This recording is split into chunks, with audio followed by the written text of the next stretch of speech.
Good morning. Today is the 15th of July, 2026. This is your Defense Ports Wires Brief, a daily roundup of the latest defense, intelligence, and international security news. I'm Stuart Webb, and here's today's top stories. President Trump reversed course on his 20% fee for transiting the Strait of Hormuz. The fee was to be imposed at 2000 GMT, but Trump realized that no one should be able to charge a fee on the international waterway. And only 5 hours before the fee was to be introduced, it was cancelled. Multiple times, Trump and his administration have denounced Iranian plans to introduce a transit fee. Trump stated that the fee was dropped after Middle Eastern countries agreed to make major investments in the United States. President Trump reiterated threats against Iranian power plants and bridges, and said that they could be hit sometime next week. Trump also did not rule out a ground campaign in Iran while talking to Fox News. Definitely unlikely, but let's see. Pakistani Field Marshal Manur met with President Erdogan and Turkey's Chief of the Armed Forces. The discussion was about mutual interest and regional security, according to the Pakistani Inter Services Public Relations. Turkey has a vested interest in the situation in Libya and has actively diffused tensions through diplomatic and intelligence channels. It is highly likely that Libya was discussed as Pakistan is attempting to mediate reunification efforts. Israel's High Court of Justice froze the implementation of a law passed by the Knesset yesterday, banning the arrest of ultra-Orthodox draft dodgers.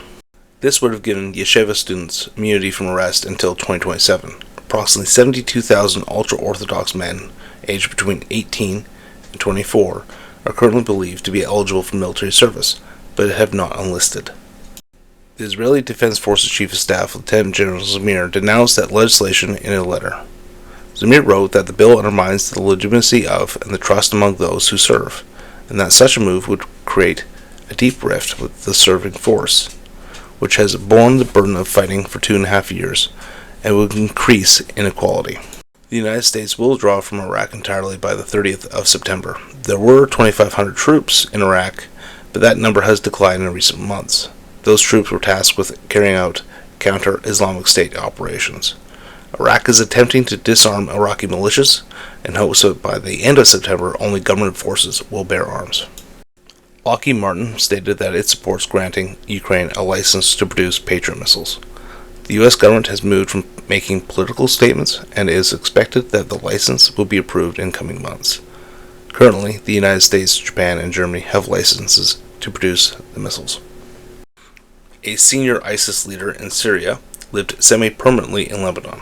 The Syrian national was responsible for overseeing the group's security and operational activities in southern and central Syria. Lebanon will coordinate with the relevant Syrian authorities to exchange information on his contacts and determine whether individuals or groups inside Syria were involved in planning any attacks. Canada will establish a drone testing ground in Quebec. Aero Montreal will lead a group of 30 organizations from industry and academia and non-profit sectors. The project will receive nearly $30 million over 2 years to establish and operate the new Defense Innovation Center dedicated to unmanned systems. That concludes today's Defense Ports Wires Brief. Thank you for listening, and don't forget to follow, share, and tell others. Thank you.